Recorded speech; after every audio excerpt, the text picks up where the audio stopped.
Malanville, Karimama, Kandi, Banikwara et Gorgounou ont bénéficié au cours de la période de novembre 2019 à février 2022 du projet d'appui au développement des cultures maraîchères et de renforcement de la résilience des exploitants maraîchers dans les communes de la Liborie, entendez PADCMK.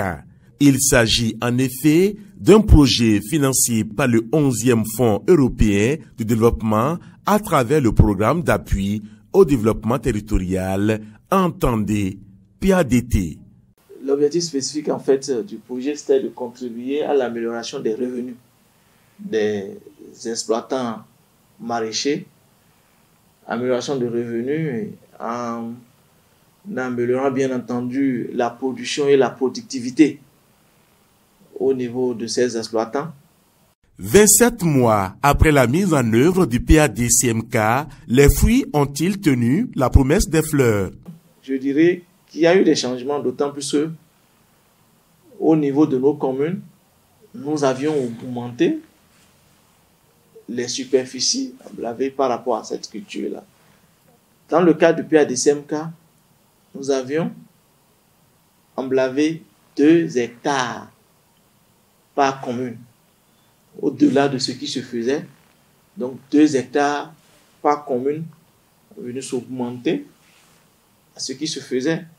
En conséquence, donc, la production également, en termes de produits maraîchers, doit pouvoir également se constater en termes d'augmentation au niveau de ces produits-là. L'autre chose également, qui était également au nombre de nos objectifs, c'est de renforcer les capacités de ces exploitants. Renforcement des capacités techniques sur les techniques améliorées de production donc des cultures maraîchères. Et au niveau de cette session, plusieurs thématiques sont abordées, à savoir les thématiques liées aux questions du respect de l'itinéraire technique de production de ces cultures maraîchères, les thématiques liées à la production du compost, parce que le problème majeur ici, c'est l'utilisation du compost, et pour finir, les extraits aqueux pour les traitements contre les ravageurs. C'est un peu pour éviter les engrais chimiques qui, vous convenez avec moi, participent à la pollution de l'eau, de la nappe phréatique, et aussi ça permet pas aux producteurs d'accord de produire, du moins de livrer à la fin des produits maraîchers sains. Et ces mêmes acteurs ont été sensibilisés sur comment entretenir les sites maraîchers pour éviter la pollution par des sachets qu'ils auront utilisés, en tout cas les déchets. Il a été organisé aussi une séance de sensibilisation sur l'entretien des sites maraîchers. Il y a beaucoup d'autres activités qui ont été menées aussi sur les sites au profit des bénéficiaires dans le cadre de la protection de l'environnement et des changements climatiques. Durant la période de mise en œuvre du PADCMK, des groupements de maraîchers des 5 communes bénéficiaires ont également eu droit à des dotations en équipement de travail, des réalisations d'ouvrages hydrauliques et surtout la sécurisation des sites maraîchers avec des clôtures grillagées. Des apports que saluent les heureux bénéficiaires du PADCMK. Nous remercions de ce qu'il nous a fait. On veut encore garder ça bien pour que les travaux avancent plus, qu'on va encore réussir plus que ça, quoi. Vraiment, nous sommes heureux d'avoir tout ce qu'on a vu devant nous.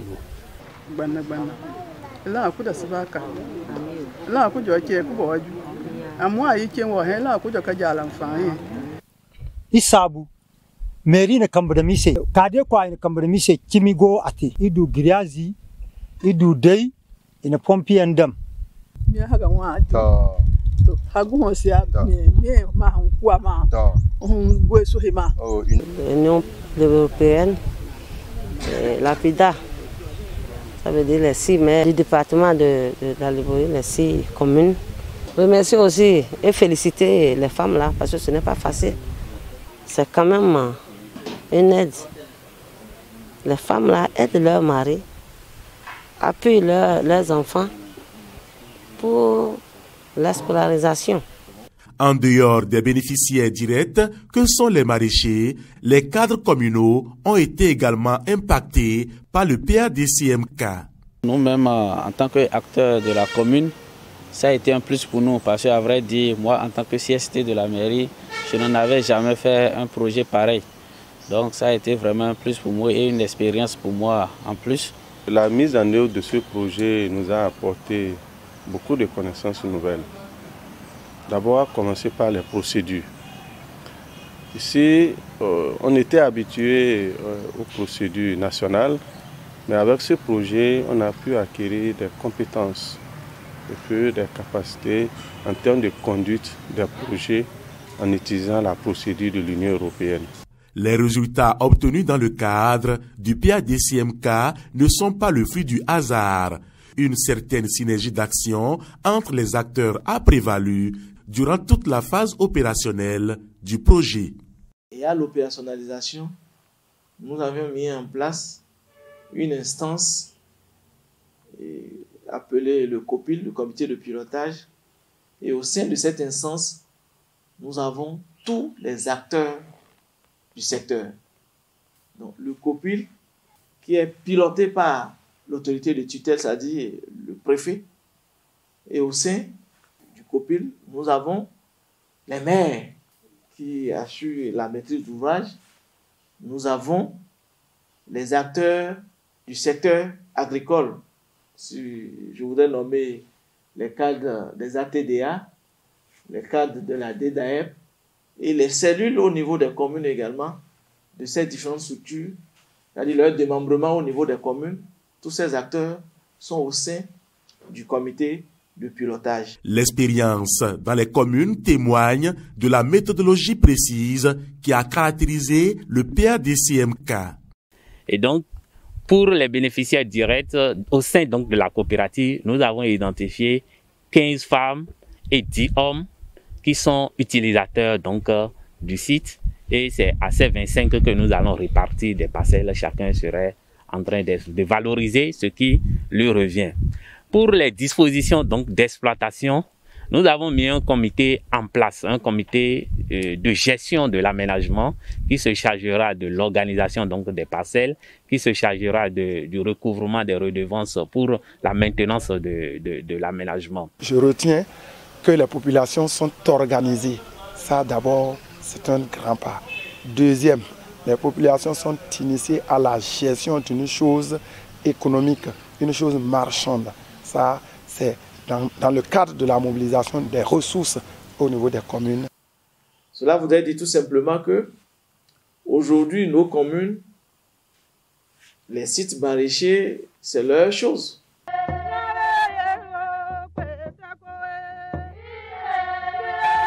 Le projet n'a pas été sans difficulté.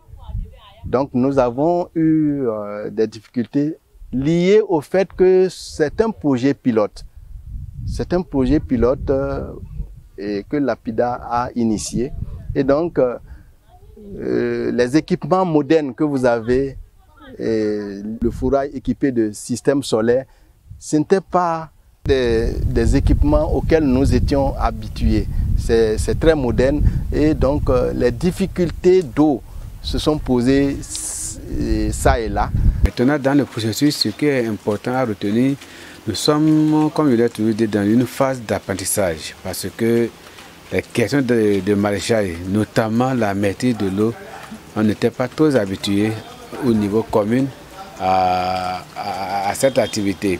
Et également, nous n'avons pas toutes les compétences au niveau local pour vraiment faire un bon montage et parvenir à une maîtrise de l'eau, soit partielle ou totale. Et ce que moi je retiens comme leçon, c'est que pour les phases à venir, il faudra qu'on sollicite davantage les experts en la matière. Nous sommes toutes quand même, c'est une bonne expérience que nous avons acquise avec ce projet et qui doit nous permettre d'envisager la suite. Aujourd'hui, ce qui se pose, c'est l'après-projet, parce que le projet fini. Maintenant, comment les sites vont être gérés. Il y a une évaluation du projet qui va être faite pour apprécier comment assurer la durabilité. Cette nature même de notre projet rassure déjà dans la pérennisation où la grande partie des ressources ont été transférées à ces acteurs communaux qui ont réalisé l'aménagement des sites, qui travaille avec les autres acteurs du secteur. Nous-mêmes, APIDA, et nous sommes une structure d'accompagnement, nous sommes là également. Même à la fin de ce projet, nous pouvions continuer par donner des appuis à ces groupements maraîchers qui sont au niveau de ces différents sites. L'autre élément également qui est fondamental, c'est que dans ces projets, au niveau des communes, parlons de sous-projets, il y a également la contrepartie des communes qui vient abonder un peu ce que le partenaire, je voudrais parler du PADT sous financement de l'Union européenne, a apporté. Donc, c'est des éléments également qui participent à la pérennisation de notre projet. C'est le lieu pour nous de saluer tous les acteurs des communes du département de la Livorie. Les acteurs étatiques, la TDA et la DDAP, également les acteurs communaux et aussi les acteurs à la base, c'est-à-dire les maraîchers. Le PADCMK est un projet résilient, un projet pour développer le maraîchage dans les communes de la Livorie. Et je crois que ce projet est en train de faire son chemin pour le bonheur des maraîchers de la Livorie et pour le bonheur de toutes les populations consommatrices des produits maraîchers dans la Livorie.